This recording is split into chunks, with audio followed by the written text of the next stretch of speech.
कर्ज वाली बहू मुझे स्वीकार नहीं। लता, उसकी सगाई कुछ दिन पहले एक अच्छे घर में हुई थी।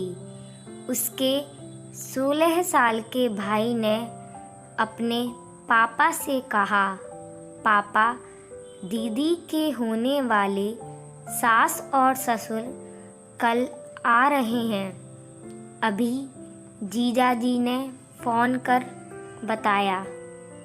राम प्रकाश जी पहले से ही उदास बैठे थे। धीरे से बोले, हाँ बेटा, उनका कल ही फ़ोन आया था कि वो 1-2 दिन में दहेज की बात करने आ रहे हैं। बोले, दहेज के बारे में आपसे कुछ ज़रूरी बात करनी है। बड़ी मुश्किल से यह अच्छा लड़का मिला था।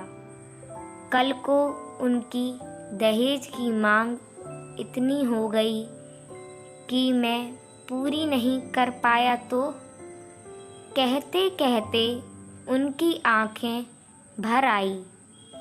घर के हर सदस्य के मन और चेहरे पर चिंता की लकीरें साफ दिखाई दे रही थी। लड़की भी उदास हो गई। खैर, अगले दिन समधी समधन आई। उनकी खूब आवभगत हुई। कुछ देर बैठने के बाद लड़के के पिता ने लड़की के पिता से कहा, राम प्रकाश जी, अब काम की बात हो जाए।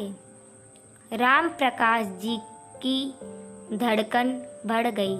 बोले, हाँ हाँ समधी जी, जो आप हुक्म करें।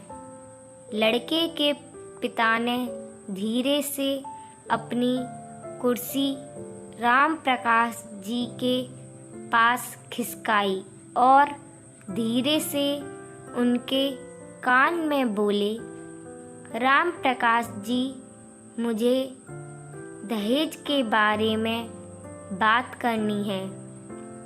राम प्रकाश जी हाथ जोड़ते हुए आँखों में पानी लिए हुए बोले, बताइए समधी जी, जो आपको उचित लगे, मैं पूरी कोशिश करूँगा।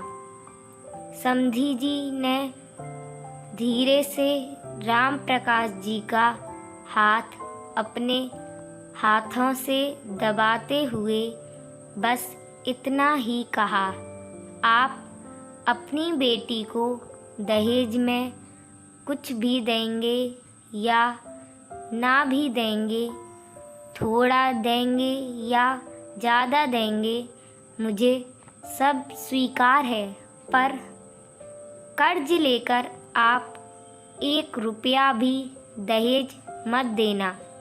वो मुझे स्वीकार नहीं, क्योंकि जो बेटी अपने बाप को कर्ज में डुबा दे, वैसी कर्ज वाली बहू मुझे स्वीकार नहीं। मुझे बिना कर्ज वाली बहू ही चाहिए, जो मेरे यहाँ आकर मेरी संपत्ति को 2 गुना कर देगी। राम प्रकाश जी हैरान हो गए। उनसे गले मिलकर बोले, समधी जी, बिल्कुल ऐसा ही होगा। दहेज के लालच में ना जाने कितनी औरतों और लड़कियों की ज़िंदगी बर्बाद कर दी और कितनी औरतें को मौत के मुंह में धकेल दिया गया। दहेज एक लानत है, इससे दूर रहें, ना लें और ना ही दें।